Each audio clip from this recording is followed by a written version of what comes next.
Hey guys, it's Roy once again coming back. Hope you're doing well. Um, we're going for a different kind of stream this time. It was a spur of the moment idea, and this idea came to me.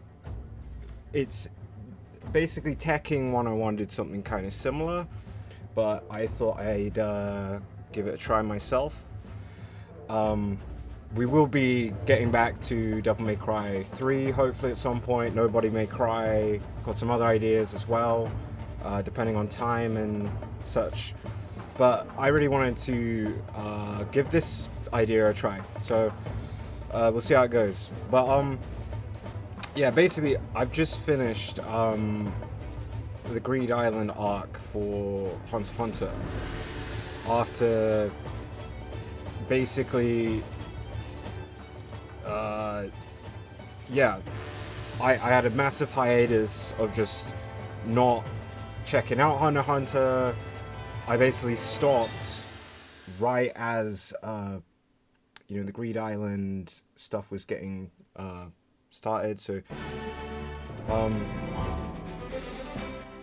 sorry if the music's a bit loud. But yeah, essentially, I'd stopped following Hunter x Hunter for a bit, so I was like, I'm giving it a little bit of time until I go back to the series. I wanted to get some other stuff done in my life and sort of focus on other things, but I'm really glad I came back to it. So it's quite a short arc in the anime and the manga, so uh, yeah, pretty much. I wanted to go over just some of the cards in this because I thought like I think it's Togashi, the guy who came up with Hunter x Hunter. Just the creativity of like some of these cards, and these would be awesome. This is an awesome idea for like D&D, RPGs. This entire thing is like its own game. So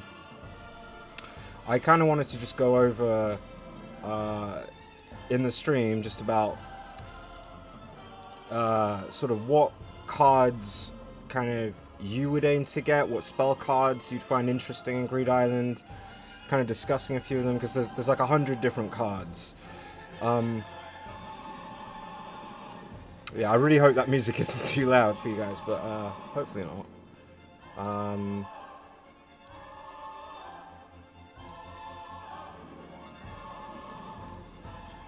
But yeah, sorry. Get back to it. Kind of, kind of pinching the idea a little bit from Tekken 101's video that he made on the Hunter x Hunter, going through the different cards and kind of his opinions on them.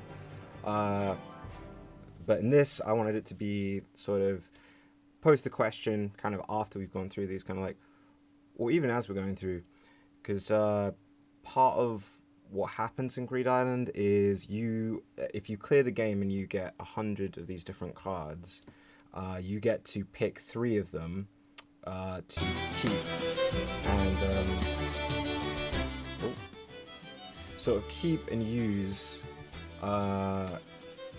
In real life, you actually gain those, not just the cards, but the actual item. Uh, you get the real life version of the item in real life once you clear the game. So really, it's like Tekking says in his video, it's kind of asking here, what three cards would you select, or I would select out of those 100 to keep and like use in your regular life. So we're going to try and choose carefully. But how do you think you would do, in Greed Island, and what spell cards would you aim to get out of these? Because they're pretty cool. Quite interesting ideas here, and the art and the style. I'm really into that. I've always been into these card games and all the different effects, and coupling it with this RPG world, kind of like a World of Warcraft or that type of thing. I thought was quite an interesting idea. So we're just going to go over these now and kind of almost blatantly steal Tekking's idea of going through the cards, but I mean, Togashi made these cards for everyone to kind of comment on, so it's fine. So yeah, to get started with this, we will be getting back to, like, as I said before, Devil May Cry, um, Nobody May Cry, and I've got some other ideas that I'm sort of cooking up as and when, sort of depending on time, busyness, life, and stuff. So hopefully I can get to some of those ideas later on at some point this year. But yeah, we'll see. For now, I thought this was quite a cool idea. This might take however long it takes. I don't know if this is going to take, you know, an hour or probably longer, but I'm going to try and yeah, go through some of these. So we got the first one here, number 0, or 000, which is an S rank card, and this is one that you get. We read the entire description. So it's Ruler's Blessing, a castle given as a prize for winning the contest, and it's a town with a population of 10,000 people. Its residents will live according to whatever laws and commands you issue, which is pretty interesting. Because basically, when you play Greed Island, you can say book to open up your binder, and then gain to gain that item in the game. So it kind of turns the card into the item itself when you say gain. When you gain the item in the game. So this one is quite interesting because you get this castle and a town with all these people, and they're gonna live by whatever laws you choose and the commands you issue. So this is a pretty awesome card for if you were going to take this into the real world as one of your 3 slots. So, you know, I quite like that one. I think that's quite cool. And so the next one, we've got number 1, Patch of Forest. And I'm going to try and maybe slideshow these so they go a bit quicker. We've got like a minute timer on some of these. So yeah, Patch of Forest, SS3. This one, the entrance to the giant forest called the Mountain God's Garden, where many unique endemic species live. They are all tame and friendly. So, the benefits to a card like this, I mean, it's a giant forest where a bunch of species live, so you get to kind of hang out with those species. I guess that's kind of cool. I don't think it's the most impressive card on this, even though it's like an S rank, which is like one of the toughest ranks to get. So yeah, there's that. There's Patch of Forest. The next one, we got Plot of Beach. This one was sort of a plot point in the anime and the manga, and so it's saying here, entrance to a cave called Poseidon's Cavern. The cave changes its path at each visit, confusing intruders. So when you try and think of like application in the real world, oh, it's just moved. So we'll head back a second. I guess a minute isn't too long. But yeah, I don't know. Like you have this cavern that you can go to. I guess that's kind of cool because it's kind of like your secret hideout or lair you can kind of hang out in, and then whenever anyone wants to try and visit there, it's kind of hard for people to get in. Again, it's okay. It is an S rank card. I don't know. It's nothing too crazy. So we move on to the next one, Pitcher of Eternal Water. It's an A rank card, so a little bit less good than an S rank. And it says here, Pitcher of Eternal Water, a jar from which pure clean water, 1,440 liters per day continually flows. So this could be pretty useful. The fact that it's pure clean water, like water is obviously, you know, like the ecstasy of life, and you know, this is really handy. Let's say you're in the desert, you could just drink from this Pitcher of Eternal Water, and like you'll be fine. You'll never run out of water. So, and I guess you could have other applications for it in terms of when you needed to produce water. So, I guess that's cool. Yeah. Again, maybe not the most impressive one out there. So we move on to number 4. It's Skincare Hot Springs. This one, It's a hot spring that cures you of any skin condition. Bathing in it for half an hour a day gives you skin as soft and smooth as a baby's. This does have pretty good real-world application for if you had eczema or some kind of horrific skin condition. You can hang out in this hot spring, you're going to be cured of that stuff. And if you really want smooth, soft skin, you don't need moisturizer anymore. It's okay. Next one, Spirited Away Hollow, number 5. Enter and then exit this hollow, and you will be transported to a desolate location within the country. Circumstances will allow you to return to where you started without you having to spend any money.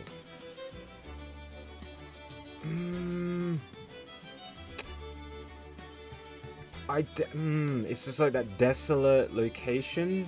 It's cool because it's a teleportation type ability, but at the same time, you can return without having to spend money, so that's kind of cool. But I don't know.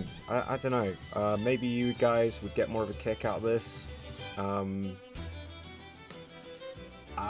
don't think this is that good a one. I don't know. You tell me if you disagree with it. It's not the best, in my opinion. So the next one, we got Liquor Spring, number 6.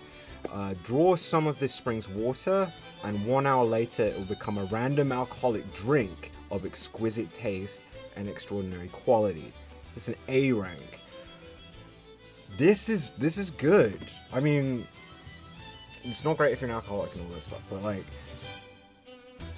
it has a really good real world application, because you could just activate, like, say you pick this as one of your 3 for the real world, you could use the spring, and you have to wait an hour, so maybe you could do something, you could create a bar and just be like, oh, it's the 1 hour bar, like,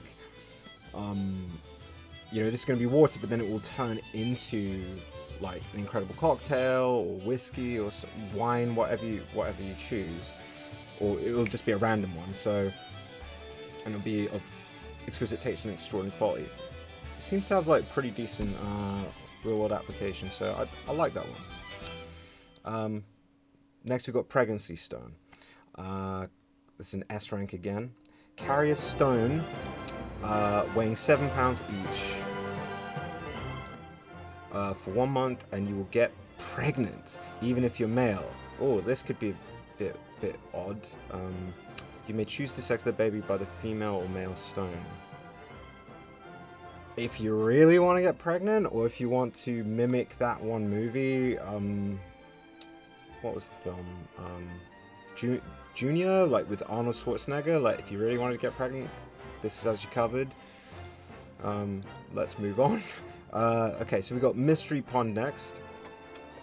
Mystery Pond. This one, S rank, number 8. Release 1 fish into this pond, and there will be one more fish of that type the next day. You can keep any combination of fish in this pond, even saltwater and freshwater fish together. So for someone who wants to start fishmonging business, if you want to be a fishmonger, this is great, because or just a fisherman, because you get to just put in whatever fish you want. It could be a really rare one, it could be one which is endangered or something, and you get more of them. So it's great if you like that niche. Next we have number 9, Tree of Plenty, which is an S rank. A tree that bears all sorts of fruit. No matter how much you harvest, it will be full again the next day. Type and number of fruit are random. Again, great real-world application. It's just like infinite fruit. So it's random, so you might have melon someday, grapes someday, apples, pineapples, cherries, whatever. But you know for a fact, after you harvest it, the next day it's going to be completely regrown. So again, pretty decent real world application for that. Golden Guidebook, A rank. A travel guide that lists where and when you can meet people of the opposite sex who are your type. I mean, this it has good real world application. It's useful, extremely useful. So yeah, I think this is a approved card. This is a good one. Next we got the golden scales. B ranks are a little less good. When faced with a two-option choice, these scales will tell you which is better for your future.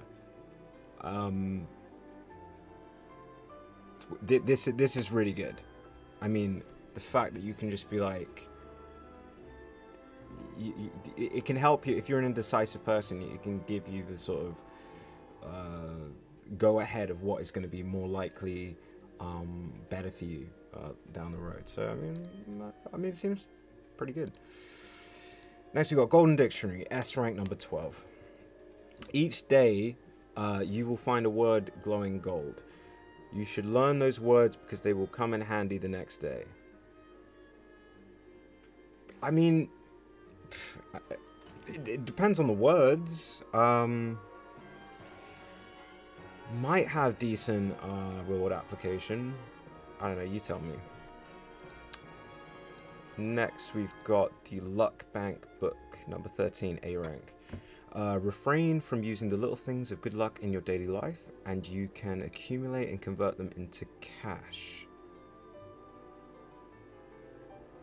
The little things of good luck.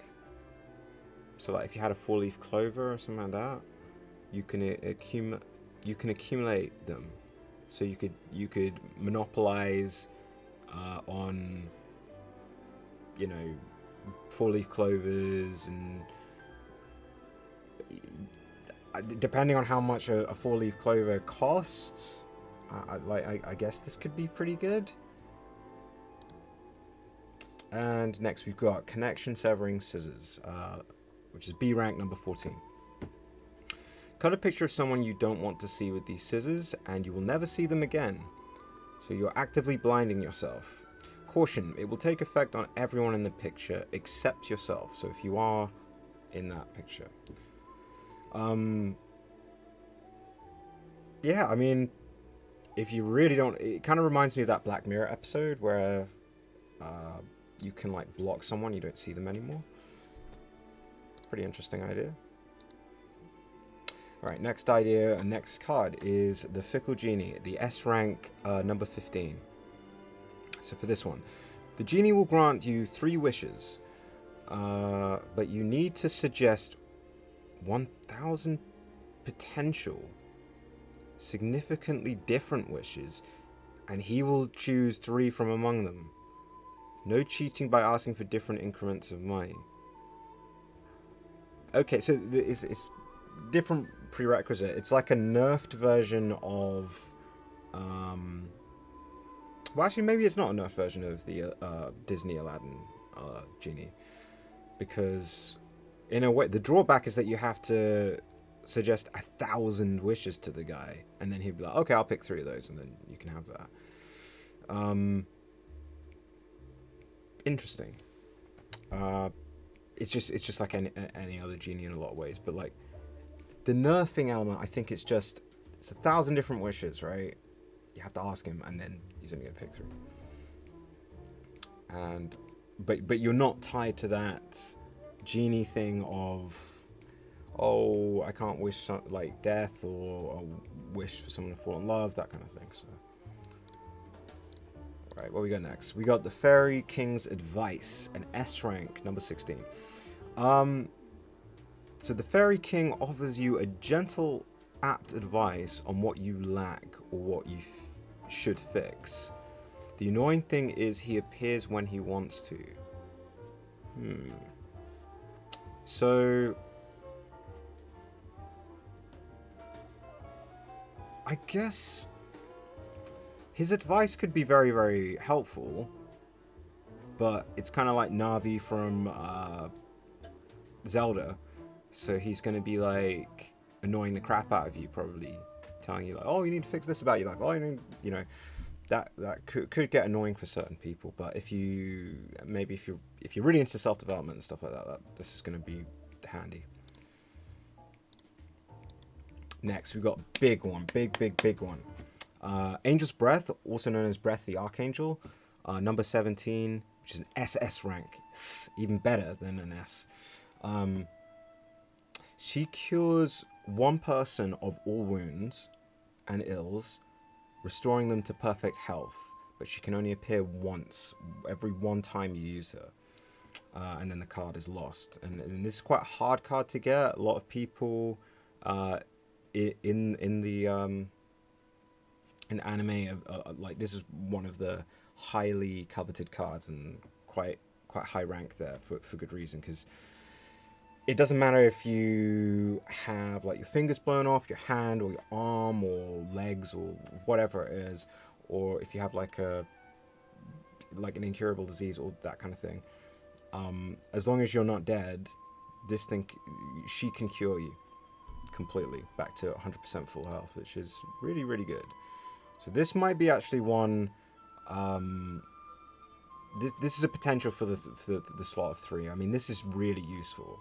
Being able to, if someone's in a bad spot, someone you care about, yourself, you can heal them.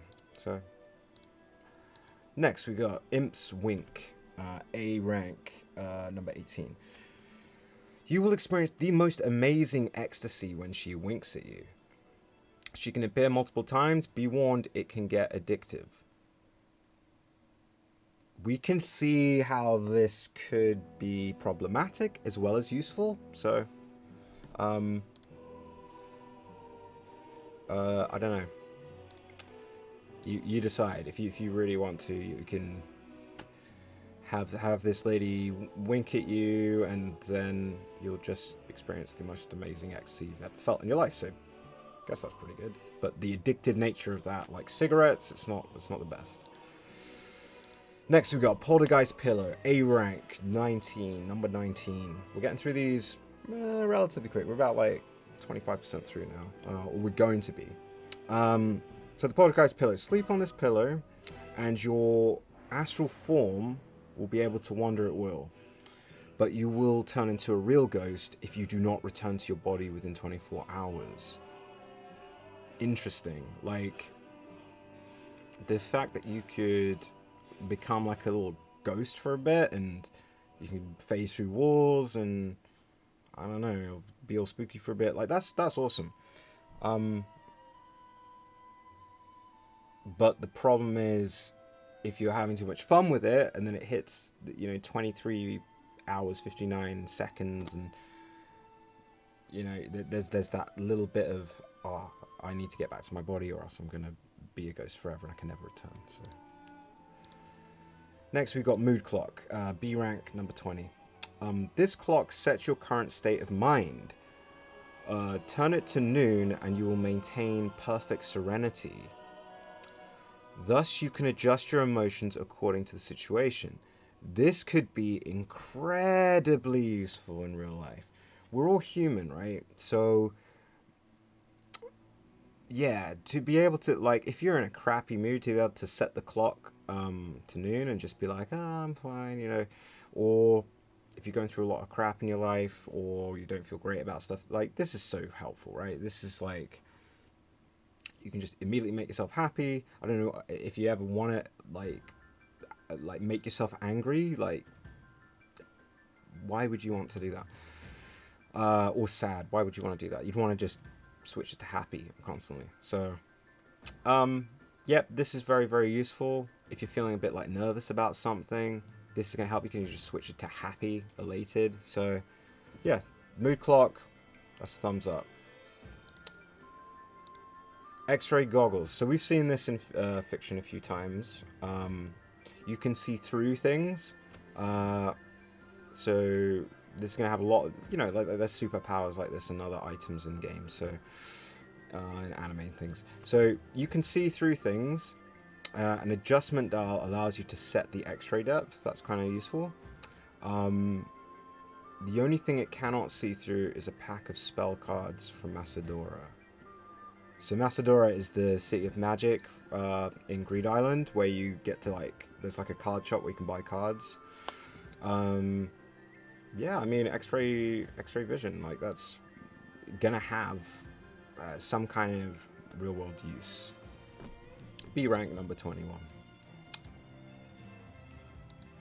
Being able to see through stuff. Toraimon, A rank, number 22. A beast on the verge of extinction. It has a habit of stuffing things in its 4D. Is that 4D? 4D pocket. You never know what kind of treasures it could have picked up. Interesting. 4D, like 4D chess? I mean, it seems kind of crazy. So like maybe in its pouch, like there's like a pocket dimension where you can kind of like look in there and stuff. Yeah, I think that's a pretty interesting one. The fourth dimension is time. Oh, is it really? Seb, is that you? Sebastian? Mr. Kotzer? Right, so we're moving on from Toraimon. Number 23, Tome of a Thousand Tales. It's a B rank card. A book that shows you a different story every time you open it. If you want to stay on the same story, when you put it down, use the special included bookmark. I mean, this is awesome, right? Like, even though it's like a B rank, this thing can show you a completely different story every time you open it. I guess it's like the internet. If you didn't have the internet and all these great things that we've got, I mean, the story that you read could be like, one could be really boring and the other could be really interesting. So, I don't know, like maybe you'd want to take this into the real world, who knows? This is not a digital TCG, no. This is, have you seen Hunter x Hunter?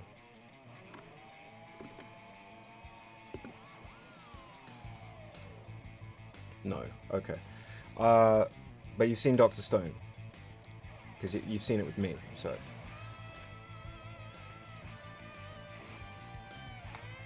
Yes. Okay.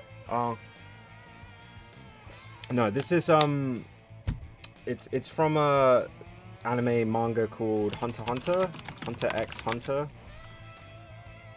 and it was written and illustrated by a guy called Yoshihiro Togashi, and he also did a series called Yu Yu Hakusho. This series is about like hunters and hunting shit. I'm drinking a Fuel breakfast drink.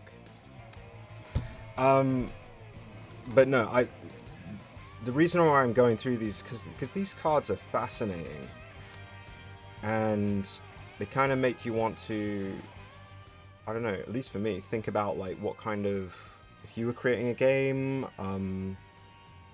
they're just interesting to go over. So that's why I'm going over them tonight, because I just kind of had the thought to do that. What are you drinking? So we've got number 24 here, hypothetical TV, an A rank. Card states, input hypothetical situation with the included remote, and this TV will show you a 30-hour documentary of the possibilities, and you can record the footage. Oh, you have an Emirati, nice. I mean, this is useful, right? This, it's a hypothetical, so what if blah, and then you can watch a 30-hour documentary. You probably wouldn't want to watch a 30-hour long one, but you could always like record it and then like on YouTube day by day just check it out. So yeah, I mean, could have a real decent real world use. I mean, I think some of these other cards are a little bit better than this one, but anyway, we're 25% of the way through now. Let's go. All right, next card. Risky Dice. Risky Dice. This had quite a big part of the plot. This is a make or break type item, this one. So it's a B rank item, Risky Dice, number 25.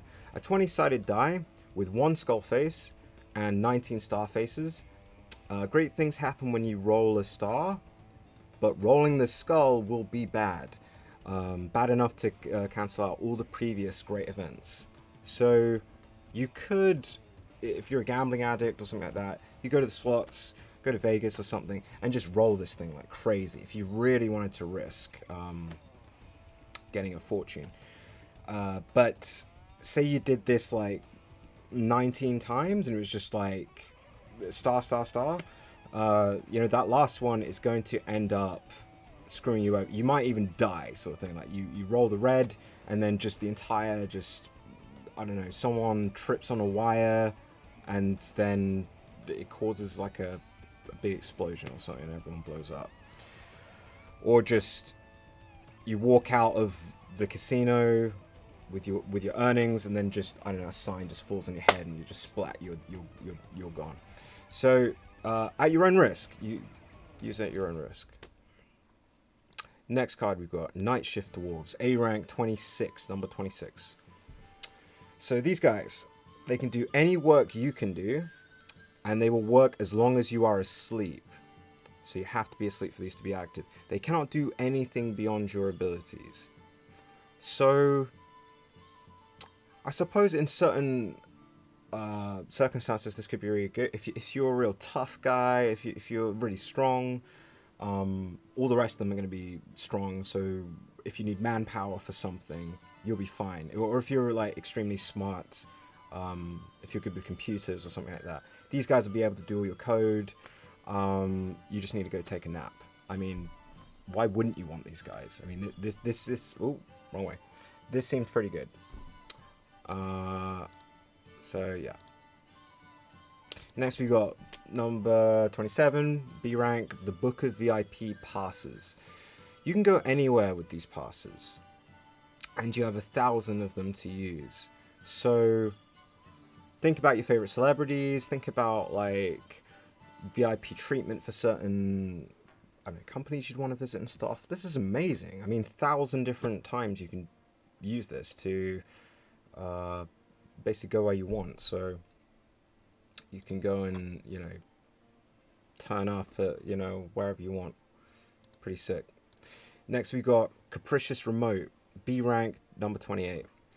A remote control to manipulate 10 emotions someone feels towards someone else, on an intensity scale of 1 to 10.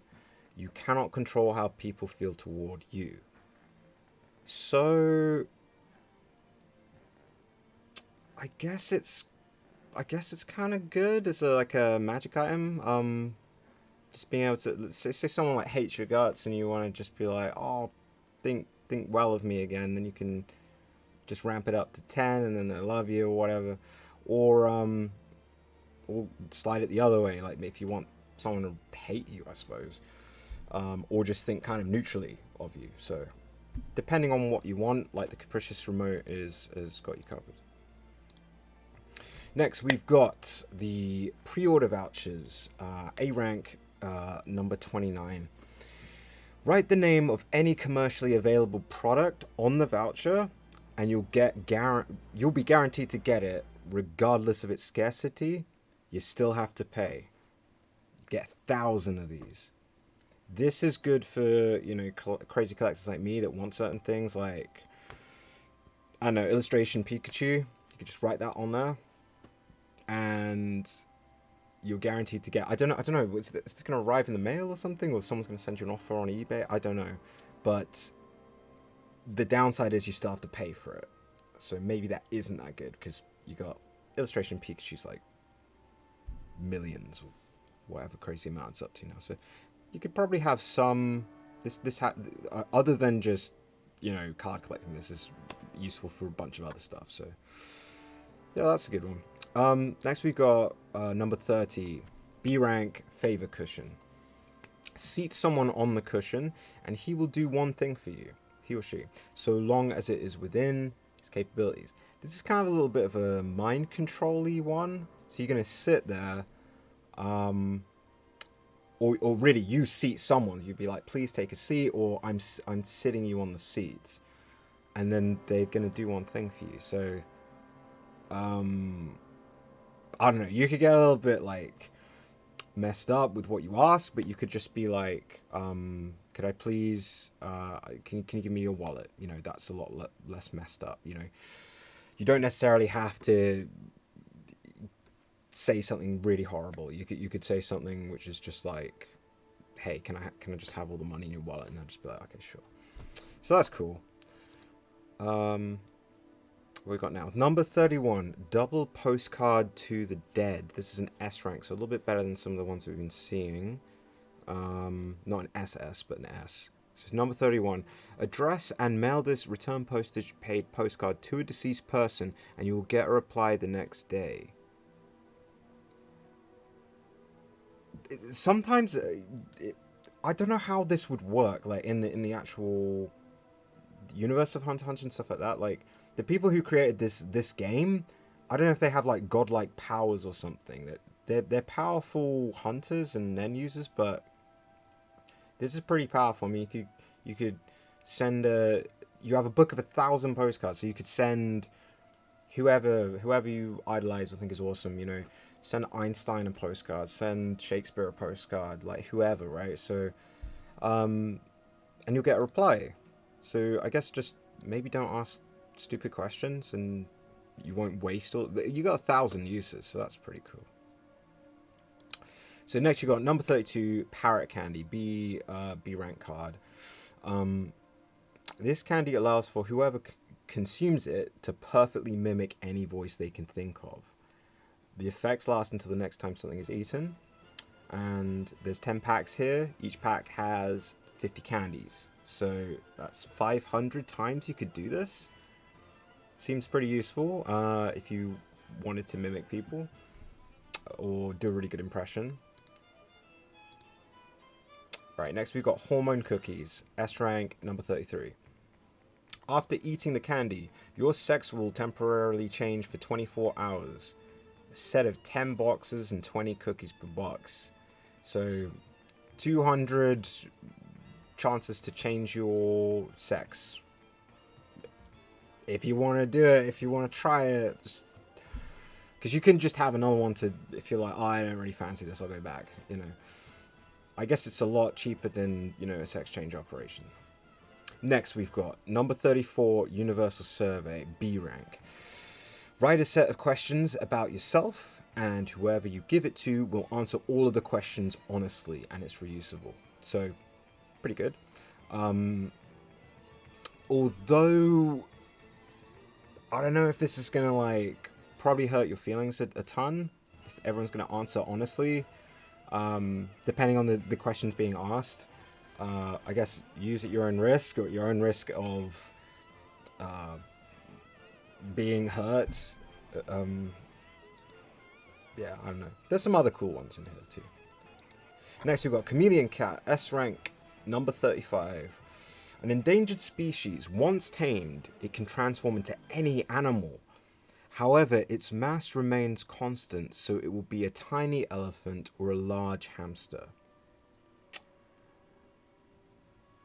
Could be kind of cool. I mean, having a tiny giraffe or a, just, I don't know, whatever you want, right? A large monkey could be kind of cool. You do have to tame it, though. I think that's a thing here.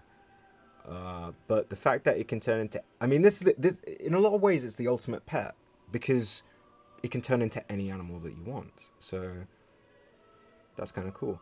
But maybe it's the kind of thing where it just changes randomly. So sometimes it's an elephant, sometimes it's a tiger, which might have its downsides. Anyhow, so we've got number 36, Recycling Room, S rank. Put something in. Something broken in the recycling room, and it will be repaired as good as new 24 hours later. The door must not be opened until time is up. Okay. I mean, if you break glasses, or currently the headphone jack on my phone is currently not working, so this would be cool. Put it in the room. 24 hours. It's only 24 hours. But the door must not be opened until the time is up. So if someone's just like, oh, what's in here? That's going to obviously delay that. But could be awesome. Like if you had some like precious vase, vase or whatever, just put it in there. It'll be brand new in 24 hours. has some real-world application. Next, we've got the Fledgling Athlete, number 37, B rank. Warm this magic egg? How's it a magic egg? Alright, so I guess it's a magic egg. So you warm the magic egg in your hand for 3 hours a day for 1 to 10 years. Okay. And you will become a top athlete when it hatches. Okay. So anywhere between 1 to 10 years, and then you can become a pro baseball player or football star or something like that. The stronger your desire during incubation, the sooner it will hatch. That could be cool. If you really desired to be a basketball player or a cricket pro or ace, hell, I don't know if there's any sports that you guys really wanted to get good at, but like, maybe it's worth the wait. But I think it's a B rank card because it takes 1 to 10 years for it to hatch. So I don't know, maybe not the best card. And then we have the Fledgling Artist, very similar, number 38, B rank. Warm this magic egg in your hand 3 hours a day for up to 1 to 10 years, and you become a top artist when it hatches. And stronger your desire, sooner it will hatch. Again, similar to the sports star. If you, I guess the way it implies is like it's an artist, so it's drawings and paintings and stuff. But I don't know. Maybe it could work for music. It could, like, if it works for music and other things as well, then that makes this a little bit better. But it has the same drawbacks as I just mentioned. You could probably think of some drawbacks yourself in terms of this. The main one being it's going to take a long time for it to hatch. And then we have another one, Fledgling Politician. Exact same thing as the last ones, number 39, B rank. Become a renowned politician when it hatches. So if you want to be president or prime minister or what have you, I guess this would be good for you if you're really into your politics. Moving swiftly on. Hey, we do have Fledgling Musicians. So this is the one you want if music matters a lot to you. So we've been over it before, number 40, B rank, Fledgling Musician. We've got a pilot as well. Okay, we've got pilot. How many of these fledgling eggs have we got here? So we've got pilot, novelist. Okay. And I love the art on these cards, man. Look at these. Look at this art.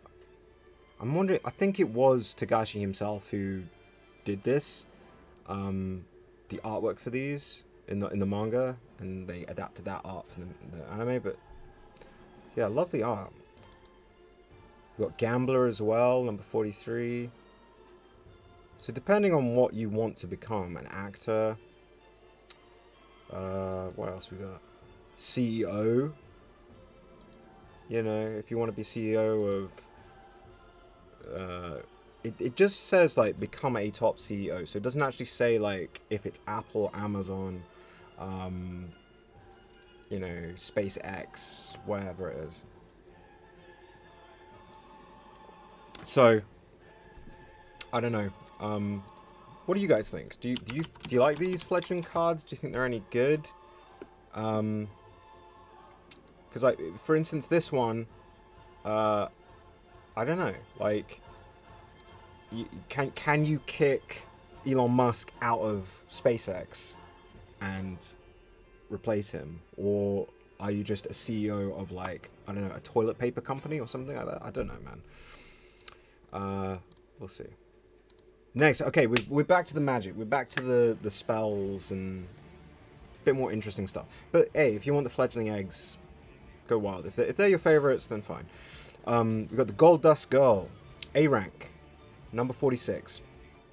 And she's a girl who sheds gold dust from her body. 500 grams of gold can be harvested from her daily bath. Very shy, she rarely leaves the house. Similar to some people in your life, you may say, and guilty as charged, and you know.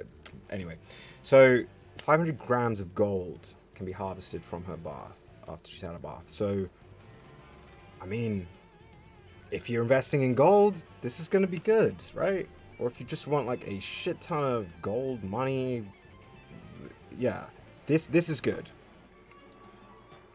Sleeping Girl. A girl who sleeps in your stead. You can be active for 24 hours without sleeping while she sleeps for you. Number 47, A rank, sleeping girl. It depends. I mean, I like sleeping. Other people like sleep. I don't know. I suppose if you had shit to do in those 24 hours, if you want to be active for 24 hours and just, I don't know, grind, get on some idea or do some work, whatever it is, like she can sleep for you so you can rest, but you're gonna be pretty beat after the, whatever you're doing for those 24 hours. Yeah, I guess it's alright. Now we got number 48, A rank, aromatherapy girl. A girl who admits the most comfortable aroma for you. While she's by your side, you will be free of stress. I mean, that in and of itself is really good, right? When she's hanging out with you, you're not stressing out. Stress is the silent killer. Screw that shit. And it smells good. Like, she smells good. You got a nice smell going on, so it's like a scented candle. Plus, you're not stressed out. So, has good real world application. Miniature Mermaid, number 49, A rank. So this thing is a mermaid small enough to fit in your hand, and a comfortable living environment puts her in a good mood, and she will sing with her. Okay, that translation isn't the best. Pocket Mermaid. I guess if you want to just impress people, or it's like a little party trick, you just kind of open this thing up and then she'll sing for people. I don't know. If you really like mermaids, crack on. Next, we've got number 50, Miniature Dino. A rank. A dinosaur small enough to fit in your hand. This creature produces a different species of tiny dinosaur with each new generation. So, does that mean when one dies, like if a Triceratops dies, it'll turn into a pterodactyl? I don't know. Kind of cool. Cool idea. Number 50, A rank. This is one that I saw down the list and I thought was pretty cool. The S rank, Miniature Dragon, number 51. So we're about halfway through now, guys. A dragon small enough to fit in your hand. It will obey your commands and will eventually learn to talk if raised with love. How awesome is that? I mean, the downside is that it's small, but you got a little Charizard. You got a little Charizard, man. Look, I got a miniature dragon. See? Pretty sick, isn't it? Just imagine that, but he's real and he can talk. Ugh. So yeah, that was one of my favorites. What else we got? Number 52, Pearl Locusts, B rank. Each of these locusts has a pearl in its abdomen. An outbreak occurs once every dozen years or so. Okay, I haven't heard about any swarms of pearl locusts, but for any of you who are enterprising and feel like you want to make a business or something like that, this is going to be awesome, right? Like, as long as you could catch one of the locusts and like take off the pearls, I mean, you can make necklaces, you can sell them, give them as gifts to people. It seems pretty good to me.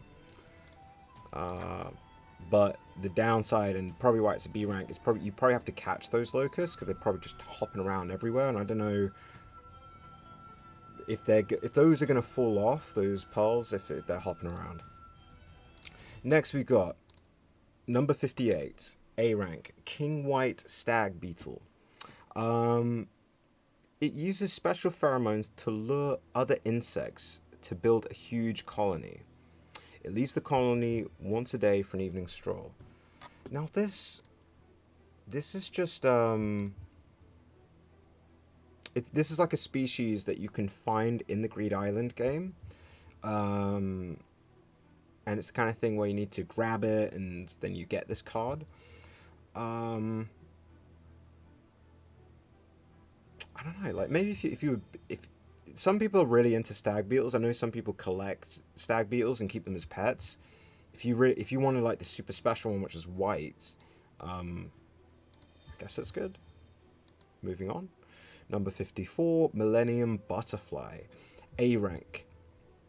A legendary insect named from the fact that the family of anyone who captures it will prosper for generations. If you're all about your family line, your legacy, if you're planning on having kids and stuff, or if you already have kids, this seems pretty good, right? So if you capture it, yeah, your generation will flourish. You're going to have Nobel Prize winners for, children, and, their children's children are also going to be Nobel Prize winners. So I don't know. Maybe that is good. Who knows? Oh my god. Who's raiding me? Oh my god. Robin. Dude, thanks for the raid. That's really kind. Thank you very much. How are you guys doing? El Guiano. Nice to see you. 6 views. Dude, you didn't have to do this. This is really kind of you. Thank you. Thank you so much, man.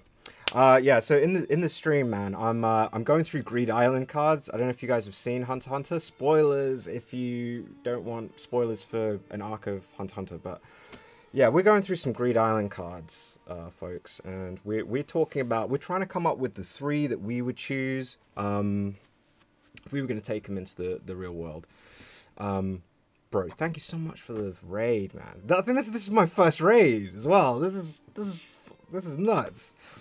Thank you so much. I hope you guys enjoy it here. We in the Roy Ting Twitch channel, and we are going through some Greed Island cards.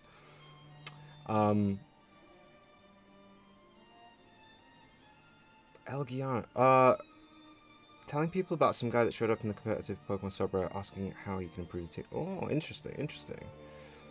But yeah, thanks for joining, man. We just got to we just done the Millennium Butterfly. Sorry, this one way. This one.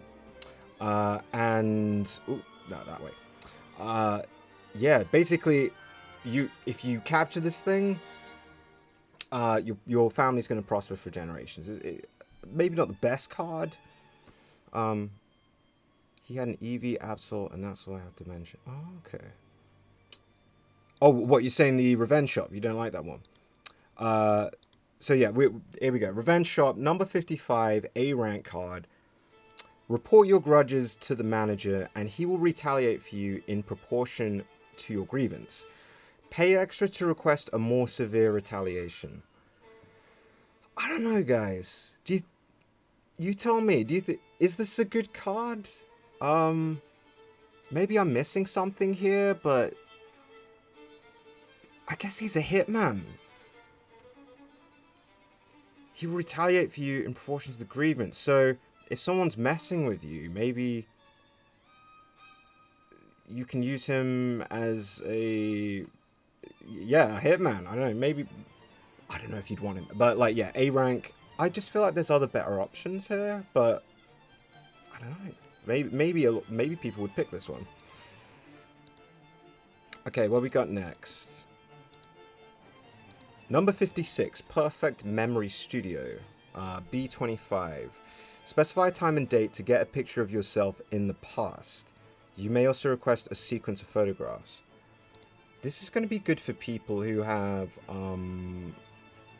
basically misplaced their Facebook pictures or like a certain family picture. So maybe this is good for that.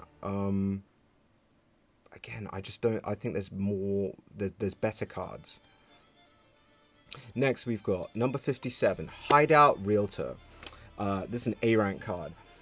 The agent will build a secret room just for you at a place of your choosing.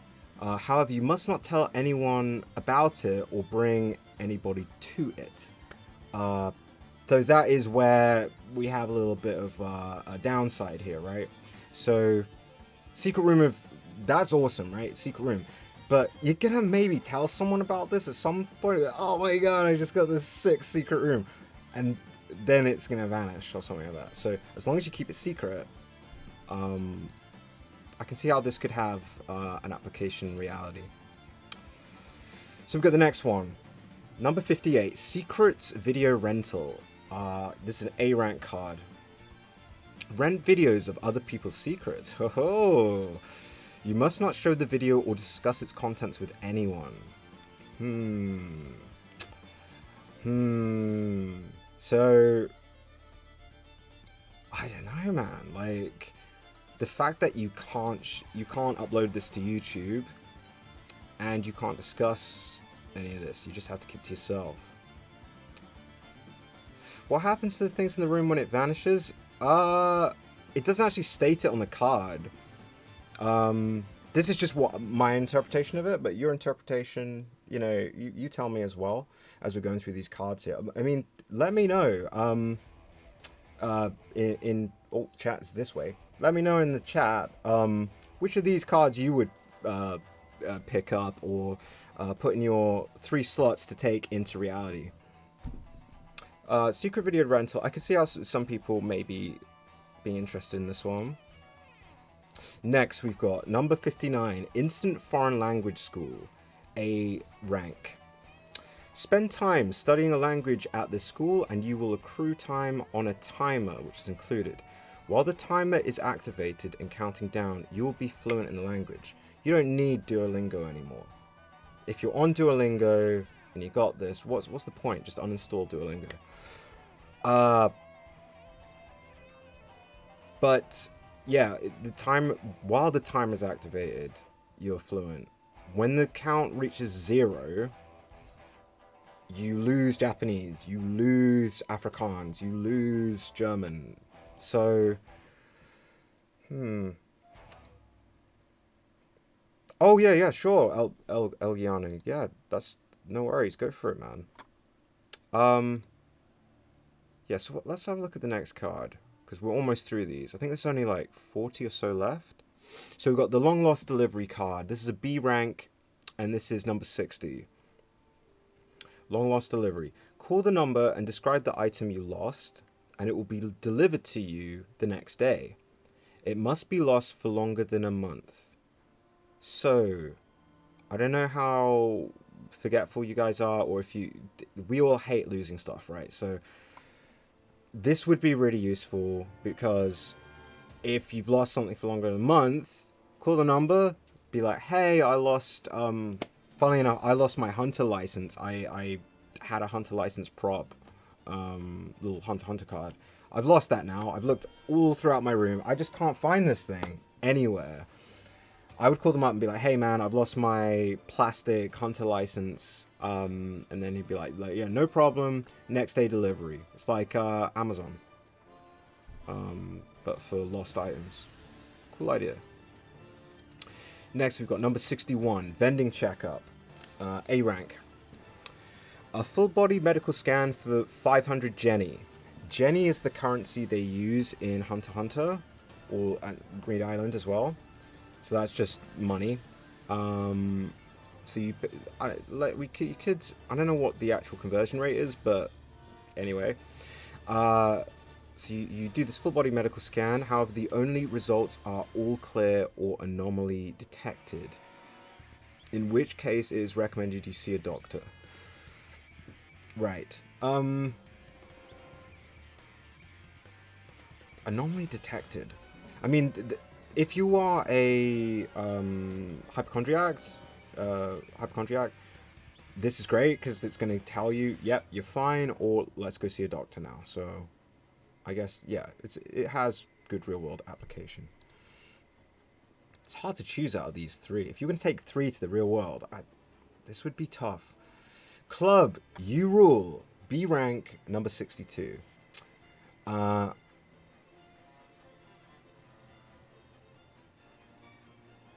Let's see. Club, you rule. Yeah, so everyone in the club will do your bidding while you're there.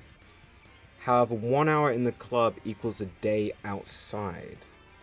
Is this kind of like the hyperbolic time chamber then? I mean, hey, it's a club. It's just your own club, right? Or do you have to go to a club? You could go to Fabric, or a club like that, and just whip out this card, gain the effect, use it, and just be like, oh yeah, like, everyone in there is doing your bidding, whilst you're there. You can literally walk on a staircase of people to, I don't know, grab a drink at the bar or something. 1 hour in the club equals a day outside the club. So if you're in the club, like, I mean, typically on a Friday, Saturday night, you're in the club for how long? Like 3, 4 hours, or sometimes if you're feeling less inclined, 1 or 2 hours.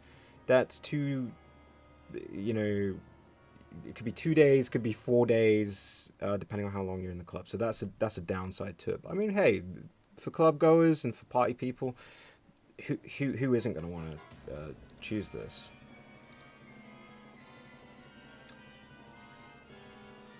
The time to, oh, you don't like it. Oh, fair enough, Elgiano. Yeah, but hey, if it's a no, yeah, tell me. If you don't think this is a card you would pick, yeah, tell me. So then we got the next one, B rank virtual restaurant, number 63. This is a good one. You can order any food you want. You'll feel full, but it is only an illusion. You will be given a multivitamin as you leave. Freaking awesome, right? Okay, it's a illusion. You'll feel full, but it's only an illusion. So, let's say you ate, whatever they got, right? The finest sushi in the world, Wagyu beef. The best, most delicious, like the best steak you've ever tasted in your life. All this stuff here, suckling pig, whatever you want to eat. Just like a massive Black Forest Gateau or something like that. You can just eat and eat and eat. You'll feel full, but it's just the illusion of feeling full. So I imagine you could keep going potentially, and then as you leave, just hey, pop a multivitamin. I don't know, maybe you're a bit healthier after that.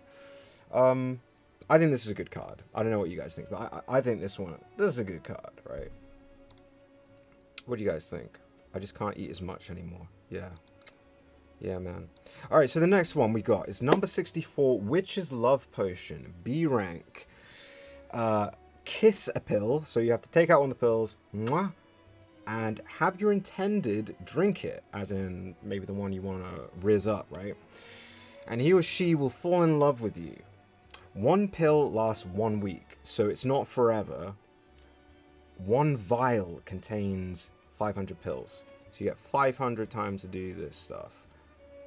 So that's like 500 weeks of just people being head over heels in love with you. I guess you could use it on the same person for 500 weeks, and then when the last week's up, they're just like, like snap out of it, like, who are you, you freak, get away from me. I don't know, if you want someone to fall in love with you, seems pretty good. Now we got another Witch's Potion, the Witch's Rejuvenation Potion, which is an S rank, number 65. Each pill makes you physically younger by 1 year. You will retain all knowledge and memories. Hell yeah. Beware, as you will die if you take more than your age. Actually, that makes sense, though. Because you wouldn't want to go back to being like a literal baby again, would you? I don't know. Some people would, but... Hey, man, 100 pills. That means you can just pop those babies like every time, just like stay in your 20s, stay in your 30s, like all your life, or your 40s, whatever, man. Like, surely some people are going to want to take this thing. I know some people in the chat are going to want this, so, or viewers, my viewers watching on the VOD. Hello, by the way. Yeah, so who knows? Tell me what you guys think. Next we got number 66, Witch's Diet Pills. This is a B rank card. Similar to the other witches pill cards, each pill makes you lose 1 kilogram. One vial contains 200 pills. Beware, as you will die if you take more than you weigh. So that has the same drawback as the previous card, the previous few cards. So, does exercising keep its effect? Yeah. More than likely. It doesn't say on the card any drawback like that. So, I imagine that whichever like preferred weight you want, you just take however many pills. You only have 200. So it's a finite amount. But hey, you can just like stay at your certain body weight, eat what you want. Um, you don't need the gym with this, or you can still go to the gym. It's just like whatever. This is just going to be helpful. In a lot of ways, you could see this as juicing or dosing, or it's probably going to be illegal in terms of sports or like professional fitness and stuff. Depends if it's a reversal reset. Yeah, you're right. All right. What we got next? More pills. Yeah, pills. Get your pills here. So we got a little pharmaceutical section at the moment. We should hopefully be going back into more like crazy magical items in a minute. Who knows? I mean, some of these are pretty magical, so we'll see. So we got Doyen's growth pills, a B rank card, number 67. Each pill makes you grow 1 centimeter taller. This is good for people who have that kind of height preference thing. They don't like being short, or they just want to be professional ball players. Eat a pill. You grow 1 centimeter taller. Not recommended for people under 20 years of age. One vial contains 100 pills. I mean, you could just chuck all 100 and then just be a freaking giant. Be a titan like for the rest of your life. Because it doesn't say a drawback of this only lasts a year or this only lasts an hour or something. So just eat a bunch of pills and just be a giant for the rest of your life. I mean, that could be kind of cool. Were you just about to make the basketball comment? Ah, there you go. Yeah. See, we're on the same wavelength, me and you, El Giano. Next, we've got Doyen's Virility Pills, an A rank, number 68. We're still in the pill section of the department store. So Doyen's Virility Pills, a certain part of your anatomy will get very frisky. Oh dear, I don't know what we're saying here. What maybe we do. Both endurance and frequency are enhanced.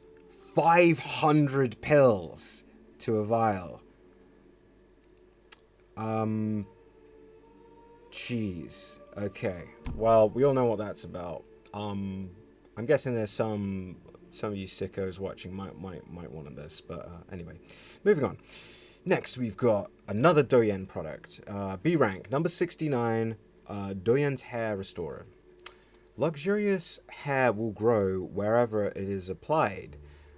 This might be good for someone like me, because I can't seem to grow a decent beard, and I do want like a chunky one, like a Gandalf. But yeah, you can just apply this and then you get a big old beard. Use gloves or hair will grow on fingers and palms. So yeah, bear that in mind unless you want to be a Sasquatch Wookiee. One vial contains 200 mils, enough to cover 10 heads. Pour it over you. Yeah. Oh, dude, that's a good idea. Yeah, Elgiano, definitely, man. Yeah, just pour over yourself, become a gorilla. But I don't know whether or not, like, people are going to take that one. Next, we got number 70, Mad Scientist Steroids, an A rank. Get all the muscles you want without exercise, baby.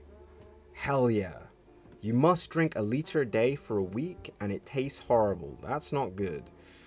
A 7-box set with 10 1-liter bottles per box. So 70. That's 7-box set, 10 1-liter bottles. 70. So you got 70 liters of this stuff. Chug, chug, chug. Don't go to the gym again. Just and just be a like you're in Baki or JoJo, or just be a muscle roided up Arnold Schwarzenegger in his prime for the rest of your life. I could see some people picking this if they're big gym people. Next, we've got number 71, Mad Scientist Pheromones. We've got a theme here. A rank. Spray on your body to attract the opposite sex. However, you cannot adjust the strength of its effects, so be careful, as it may cause a proliferation of stalkers.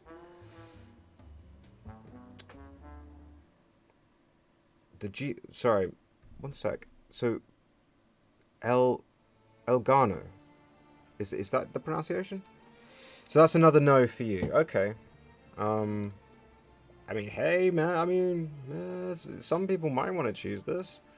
It's like another love potion.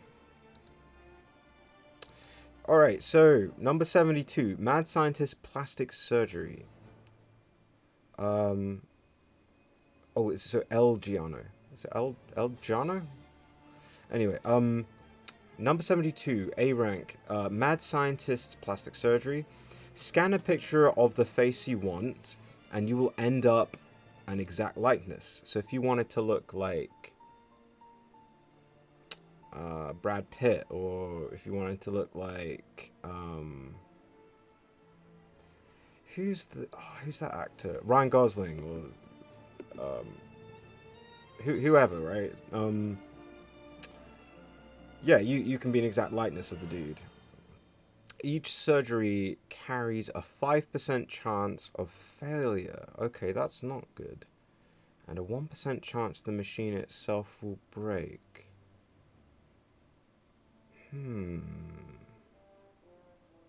5% chance of failure. And then the 1% chance the machine itself break. I mean, those are quite low odds. They are low odds. And it depends. I mean, this is good if say you're a spy or something, or you just want to pretend to be a celebrity or something like that. Like, hey, you can do it. Yeah, maybe 5% is too high. Here we go. This is a big one. This is Nightjade, number 73, A rank. Card, a jewel blessed by the devil. When danger is about to befall its owner, it will deflect it to someone else. This could be incredibly useful. If you are about to... danger of some kind. So if you're about to get hit by a car, someone else will get hit by the car instead? Is that it? When you use the card? So, something like that? Or some other kind of danger? If you're about to get hit by lightning, you just use the card, and then somewhere else on the planet, someone else gets hit by lightning? That kind of thing? I mean, it seems like a pretty good card to me. It's like a one-use only, though, I think. Maybe it's not. Maybe... Because I think when you take these items to the real world, they become like a permanent thing. So this Nightjade, you could potentially just use it again and again and again. So if you are able to do that, that's awesome. Try to rub someone owning a muscle for self-defense. He draws his flintlock and it hits. Yeah, it's that kind of effect. And it was, I think the characters were running around for that one at one point. That's something they wanted for their binders. Go to the next one. Sage's Aquamarine, A rank, number 74. Its owner will have many intelligent friends and keep those friendships for their entire lives. This seems pretty good. It's pretty good. Because if you kept this, you're just going to have a bunch of, basically a bunch of boffins, bunch of smarty pants, bunch of geniuses, and they're going to be friends, or the friends you make will be geniuses, and you get to keep those friendships for your life, for your entire life. So, I mean, why not? You get to roll with the science club, or whatever. That'd be cool. Like a bunch of Nobel Prize winners. So that's cool. Next, we've got this. This one was one that the characters were looking for as some of the last cards for their binders, and this is the Wild Luck Alexandrite, also known as the Lucky Alexandrite, number 75, A rank. Its owner will get to have once-in-a-lifetime experiences, though you cannot choose whether they're for better or worse. I don't know. Would you guys take this? It is kind of a gamble. You put on the ring, and you're gonna have some incredible once-in-a-lifetime experiences, but those could suck. Take this card to get run over by a plane. Yeah, I mean, it's gonna have some good and bad to it for sure. Hey, again, here comes the theme again, right? Precious stones. So we have the B rank, 76, number 76 card, Roaming Ruby. The owner of this ruby will gain immense wealth. Hell yeah. But will never be able to remain in the same place for more than a week. Oh, well, actually, maybe that's not too bad. So you get to hold this ruby, as long as you got this thing, you can get, I guess, yeah, if you're that rich, just, yeah, buy a bunch of condos, do a timeshare, just, yeah, just move around a lot. This is great for travelers. This is great for globetrotters. This is great for people with wanderlust, because you could just stay there for 6 days in a certain place, then move around. You could have like a permanent home, but you just have to go to other places. So you say you got a mansion in, I don't know, Greece. You could go to the mansion in Greece, go back to your actual home in America or something, and then flip-flop back and forth. So, rinse and repeat. Yeah, I think this is a good card. Next we've got number 77, Beauty Magnet Emerald. An S-rank card. Another of the precious stone theme type. Specialists offering beauty services will flock to its owner, who will shine with heretofore unrecognized beauty. So, if you want to be perceived as beautiful, you could get some modeling jobs wearing this thing. Plus you get a bunch of people saying like, oh, I offer this beauty service and, all that. So maybe it's good for people. Who cares about beauty? Models. A lot of people, dude. A lot of people. But it's not as cool as maybe some of the other ones we mentioned here. Like a freaking miniature dragon. I mean, I think that's pretty sick. And this other. I mean, the genie that can grant three wishes, but it's 1,000. Anyway, I don't know.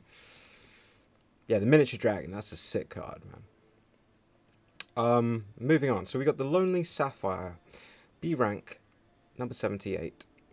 The owner of the sapphire will acquire vast wealth, but in exchange will spend a lifetime alone, forsaken by friends, family, and significant others. That's not worth it. That's not worth it at all. The owner, vast wealth, but you don't get to spend your time with your friends or your loved ones or family. Nah, man. That's a no. Next, we've got number 79, Rainbow Diamond, an A rank card. A diamond that shines in a rainbow of colors. Propose with this diamond, and she's guaranteed to say yes. So, if you want to make that move on your one and only, the lady of your dreams, maybe this is the way to go. If you have any hesitation or feeling like, oh shit, she's not actually going to say yes. I guess good for paranoid people or people who just don't know. People who just like, I don't know if she's going to say yes. I think it's more... Maybe she's mesmerized by the diamond. Maybe it's just a thing of like, maybe it's the kind of thing that you're like, I'm hypnotized by this diamond, and it's just like, will you marry me? Yeah. You're like, yeah, just whatever, fuck it, I want to keep looking at this diamond. It doesn't actually mention legal obligation here.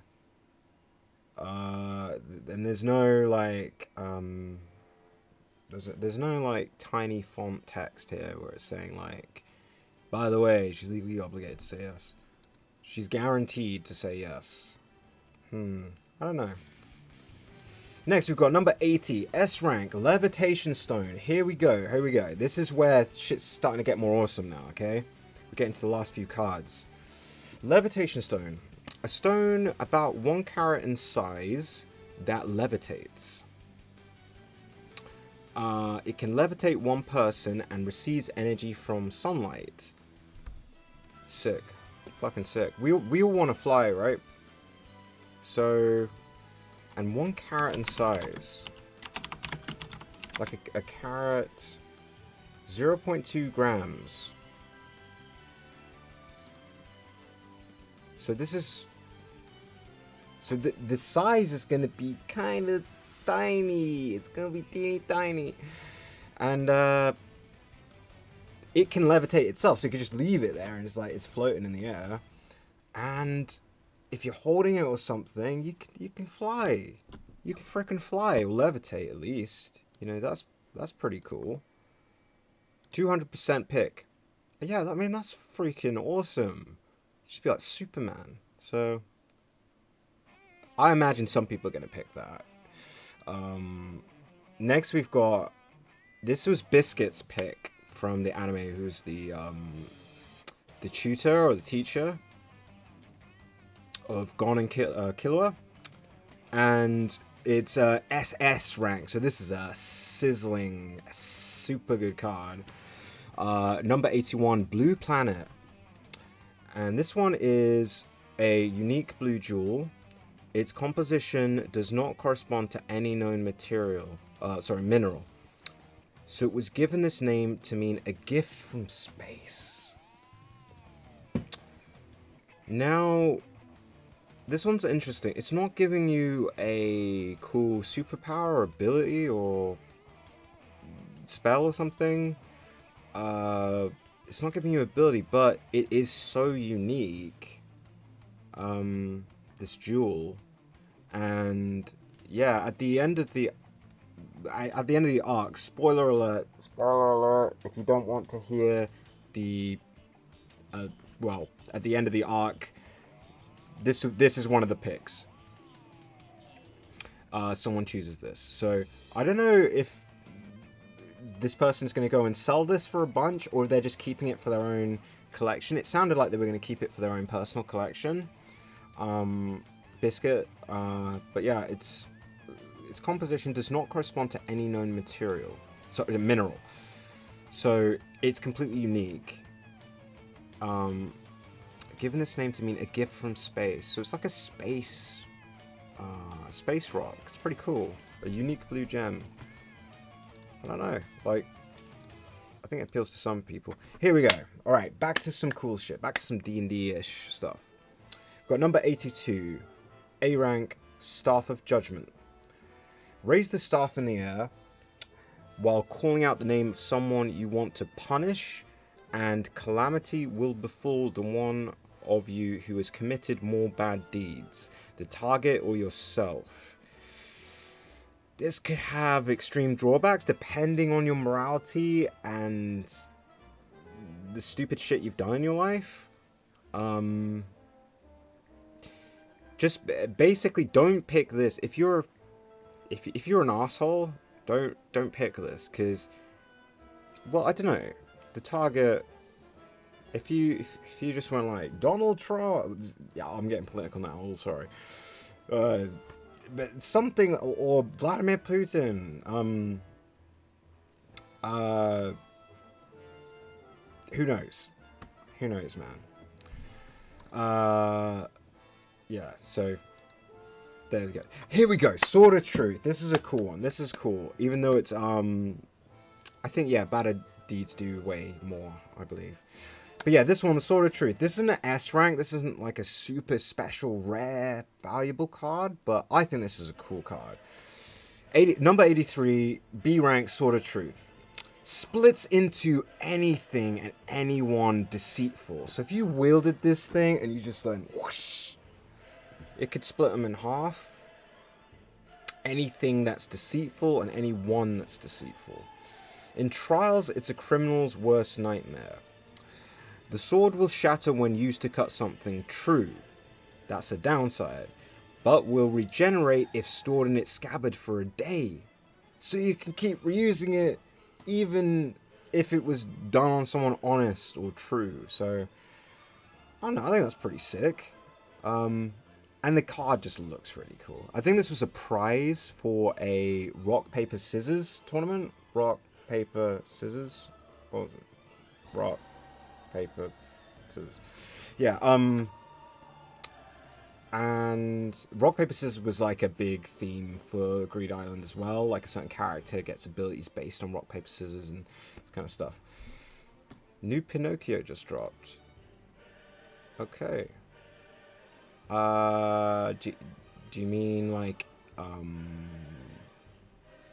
do you mean Lies of P, that video game, or I don't know what you mean, Elgiana. Anyway, Sword of Truth, pretty cool. Yeah. Next we've got Paladin's Necklace. This is another GOAT. This is a dope card, and it's only a D rank. This is a D rank card, number 84. This is a really good card, despite it being a D rank. And that, I love that artwork. That looks so awesome. The paladin there, holding the sword, and then the necklace. I think that looks sick, man. But yeah, so as to the effect of number 84, a player wearing this will reflect curses cast upon him. So if someone's like, I curse you, and being all horrible, it reflects, that's just straight back to you. And be able to undo curses placed on cards he touches. So if someone has used a different type of effect on your cards, this can reveal and undo that curse, which is cool. It depends how superstitious you are. There's no downsides to this. It's just, you wear the necklace. Say if curses were a thing in reality, depending on how superstitious you are, you may think there are curses in reality and stuff. Say a witch curses you or something, you're wearing this, boom, screw you. So I kind of like that about it. And I just think this artwork is just really cool. Next we have number 85, an S rank, a little bit better than the Paladin's Necklace in certain ways. The Sacrifice Armor. Number 85, S rank, Sacrifice Armor. Renders ineffective any attack by a weapon reverted from a card. So if you were getting hit by the Sword of Truth, it's not going to do shit. Beware, as it will randomly break sometime within the first 100 attacks. So this is its best application is in the game when you're playing Greed Island. So basically, if someone uses a card on you, you're not going to be too messed up by it, and it's going to be reverted ineffective. Yeah, exactly. Get lucky with the RNG, because that might be in the first, sometime within the first 100 attacks. So yeah, anytime within that sort of. Okay, in that in that range. So next we have 86, Quiver of Frustration, A rank card. You will be able to cast as many leave cards as you have arrows. It comes with 10 arrows, and 1 will be used each time you cast Leave. Leave is a spell that basically teleports you off Greed Island. So, in a lot of ways, this could be, really, really useful, potentially.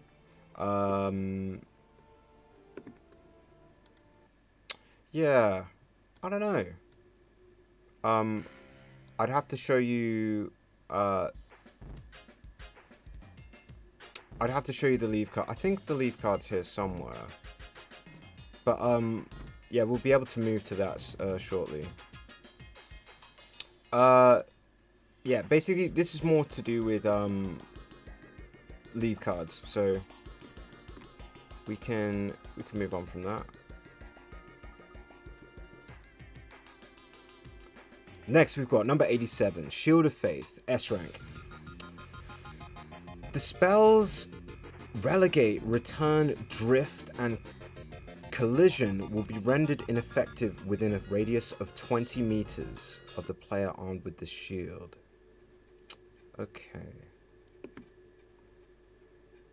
I would have to have a... Return is a card... I do remember this effect. When you say return on with this return card, it basically... The card is used up, it disappears, and then you state the name of the city that you want to return to, or town. So you could be like, return on Macedora. And then whoosh, you kind of turn into this beam of light, this beam energy, and you whoosh, it's like when you see the characters in Dragon Ball kind of fly off, like they power up and go psh, they like fly off. That's kind of what happens when you use a return spell. So basically, if you're using this, that's not going to work. Yeah, so those cards are ineffective. So that could help in certain circumstances, potentially. But anyway, we'll get to I think these are the restricted slot cards. We'll be getting to those other ones shortly, so we'll have a look at those. All right, so we've got number 88, Eternal Hammer. This is A rank. Oh, sorry, my music's messing up a bit. Sorry, guys. How is the music? Hopefully it's not too ear-piercing, guys. Yeah, Return is just basically whilst you're in the game, Return is just like you can just go wherever you want, and it cuts out all the walking time, so that's good. Number 88, Eternal Hammer, A rank card. Anyone hit with the hammer will be afflicted with one random attack spell, and cannot defend him or herself with a defensive spell, but it won't work on someone using Paladin's Necklace or the Fortress spell card. I think the Fortress spell card is similar, where it's just like it nullifies spell effects on you. But this is sick. I really like this card. Random attack spell every time you smack someone, and they can't defend themselves unless they're wearing Paladin's Necklace or use Fortress. I think this is really good. It reminds me of there's that thing in Skyrim. Maybe you guys can remember. This is gonna annoy me. What is that weapon called? Skyrim random effect stuff. The Wabbajack. Yeah. So the Wabbajack in Skyrim, it looks like a weird open mouth. But it's a staff. Yeah, and it causes random effects, some helpful, some harmful. But the effects are always powerful. And this reminds me a lot of that, but it's more so on a random attack based effect. This is a sick card. This is really good, actually. Like, now that I've thought about it, I would say this is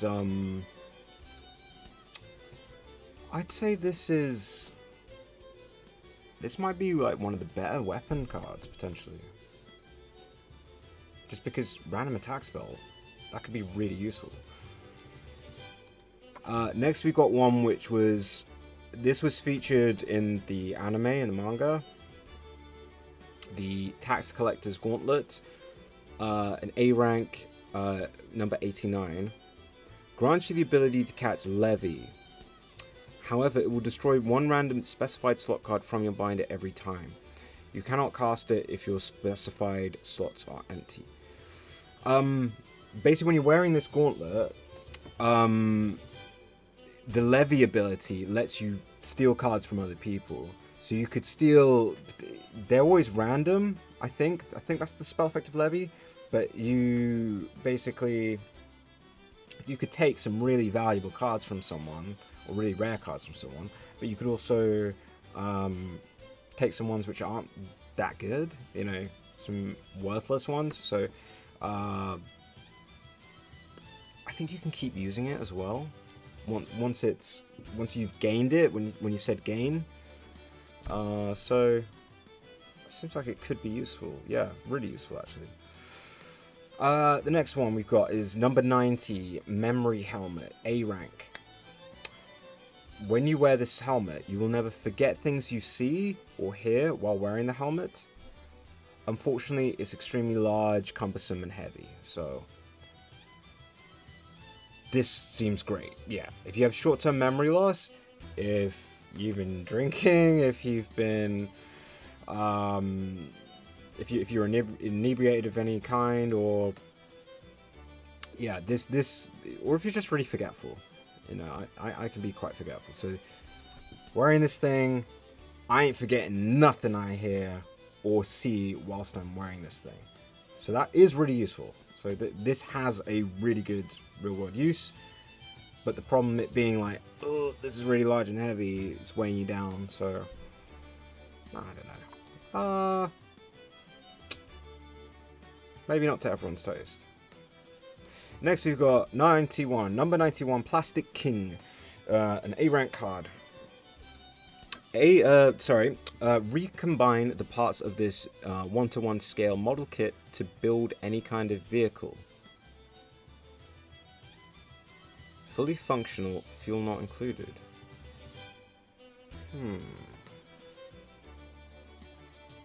If it's 1-to-1 scale, that means you can create an actual size Ferrari, right?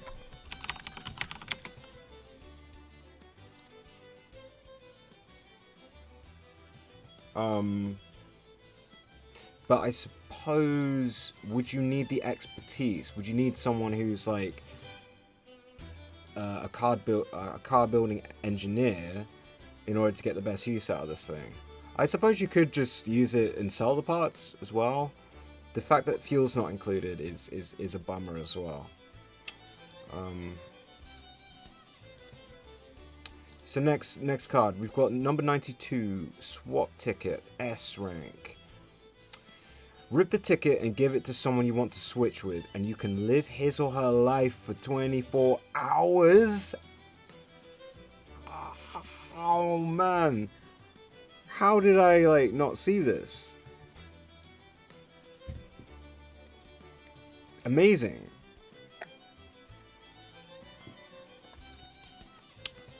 So you'd have to try and convince Elon Musk or Jeff Bezos, or you know, insert person you want to switch with here. I mean, the problem is,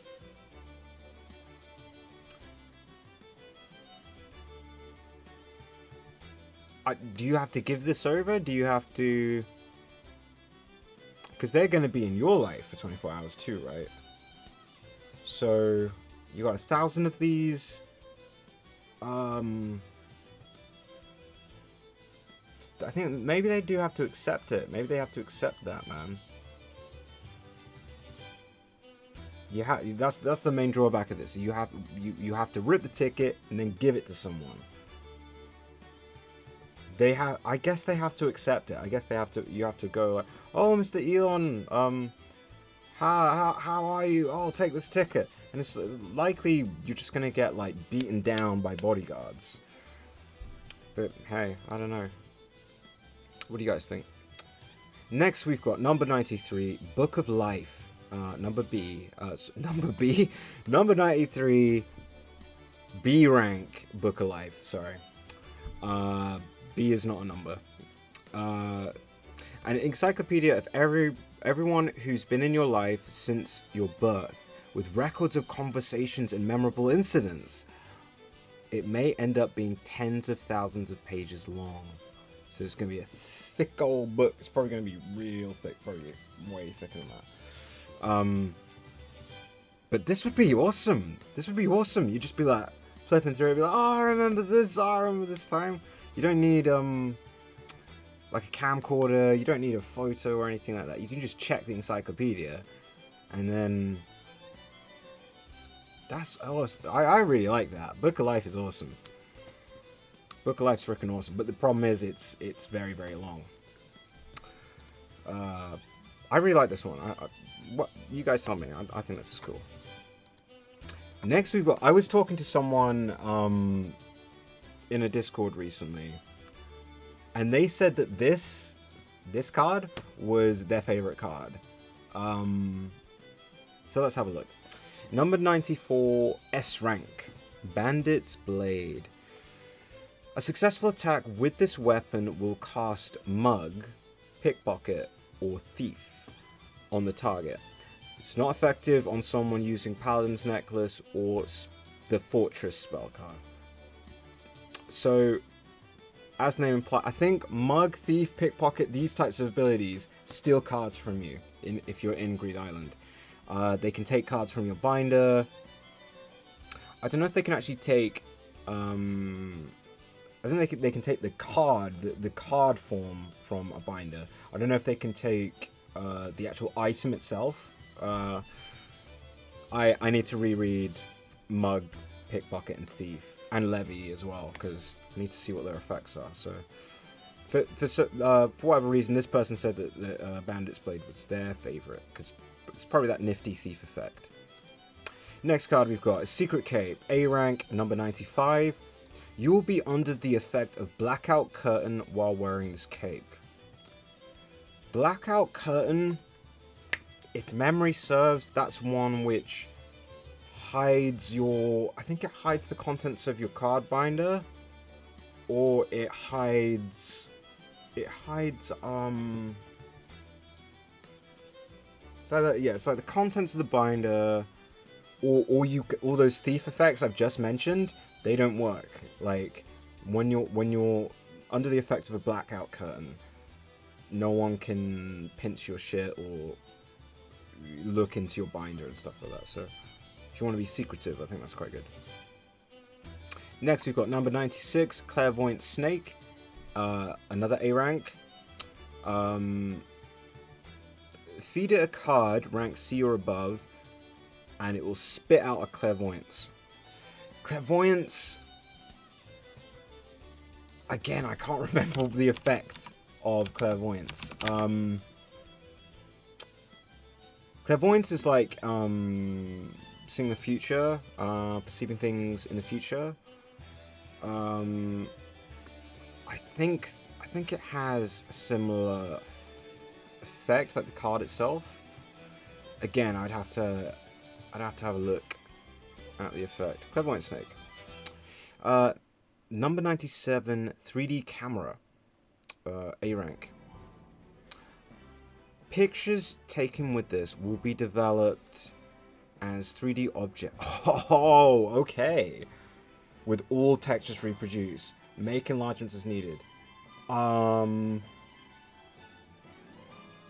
This could be really useful, man. If you take a picture of the Mona Lisa, you could sell fake Mona Lisas, or food, or money, or valuable shit. Like, yeah, I mean, I could see this being sick. You don't need a 3D printer anymore.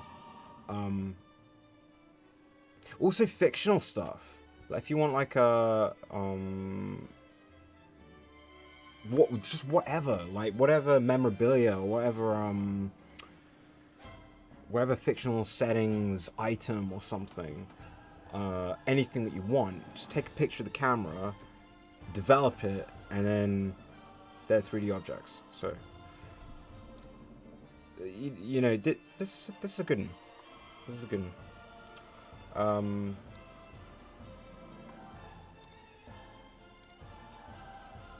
And moving on. Oh, sorry about that. We've got number 98, the S rank Silver Dog card. An endangered species with silver fur. Mix 5 grams of gold into its food every day, and it will excrete 1 kilogram of solid silver feces.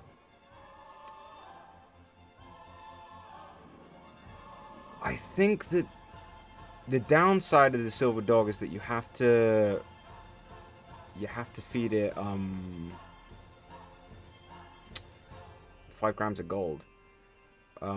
So this could combine well with that one that we saw earlier, the gold dust girl or the gold dust bath lady. Because if she, whenever every day she takes a bath, I think it's like 500 grams of gold. So you could use that card and then this card to kind of you're making a little sort of precious metal business here if used correctly. So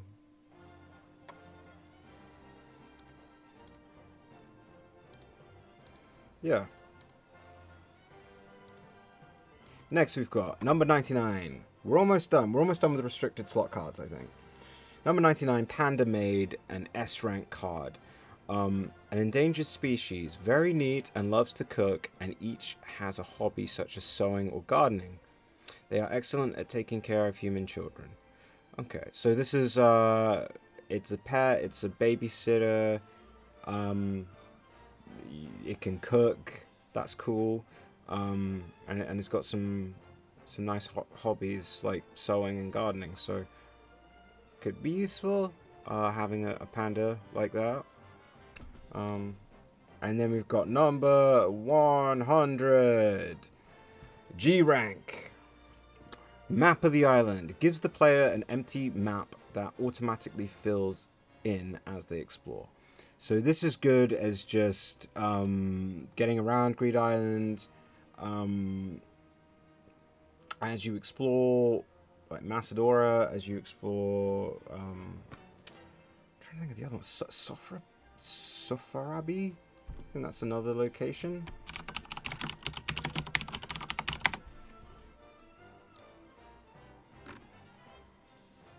Yeah. So Sofrabi is the coastal area, the port city. Yeah. So you could, you know, if you go there, it's going to fill up on the map. The starting point's going to be there. The spell card shop. II, which is like the city of love. Macedora, which I've mentioned before, which is like the city of magic. So Antokiba as well, which is the town of prizes. That's a cool one. Antokiba, town of prizes.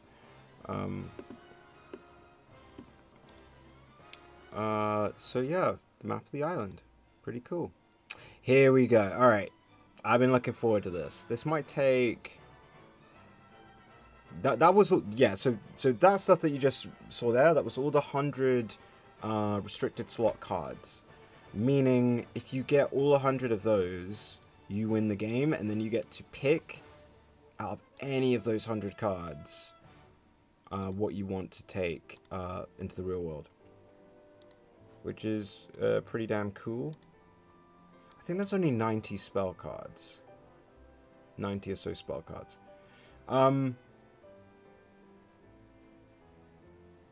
Let's have a look here. So I don't think I've missed any of them. Yeah, so those are the 100 slot cards. Have I missed any of them? They should still be here. I mean, some of the... I feel like some of them aren't appearing yet, but yeah, basically that's a real tough call. I don't know out of those which 3 I would take. I really liked Paladin Nexus is cool, but I think after going through all these, I like Eternal Hammer. I like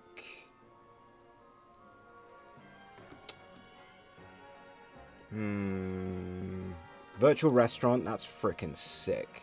Order any food you want.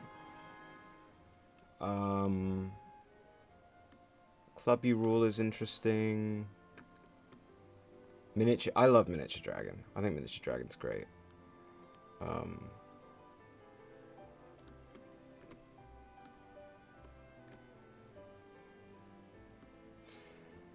Yeah, it's hot. Mood Clock. Mood Clock's interesting because you can just be in a good mood all the time. Yeah, that's difficult. It's difficult to know what to take. When push comes to shove, you're like, ah, shit, what do I take? Virtual restaurant. And that's only a B rank. Virtual restaurant, order any food you want. Thing is, do you have to pay for the food? If you have to pay for the food, then that makes it less desirable. But you get to order any food you want. So you could just order... I saw a documentary recently on... It was kind of like a short newscast on Grimsby. There's a place in Grimsby which does £3 fish and chips. So... I don't know. Maybe the fish and chips. But you've just seen all of those cards. You've just seen all of those cards. It's hard to choose just 3 out of those to take with you to the real world. Paladin's Necklace is pretty darn good in the actual Greed Island game. However, in reality, it's... If curses don't exist, it's kind of, I don't know, not the best.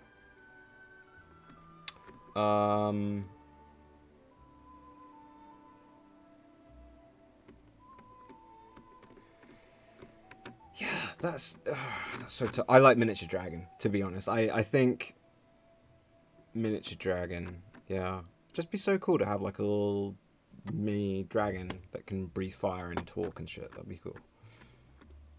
Anyway,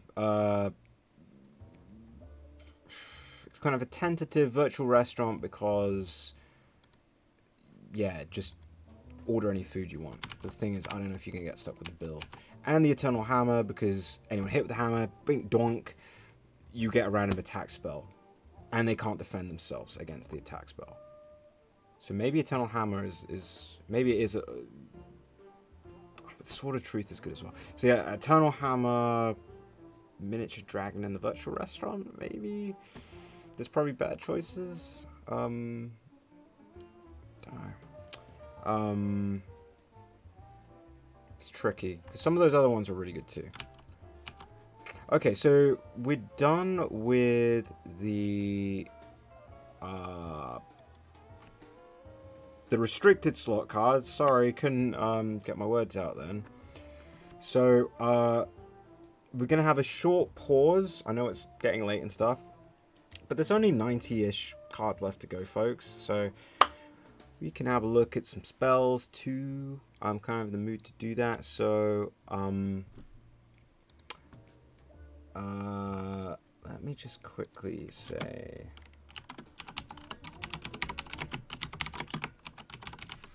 Yeah, so restricted slot cards. This is the first part, and we'll be coming back in a short while. I'll be back in about 5-ish minutes or whatever. If you're watching on the VOD, hope you enjoyed the first part of the stream, which is the restricted slot cards for Hunter x Hunter. Hopefully I haven't spoiled you guys too much on that. But anyways, I'll see you guys in a few to continue.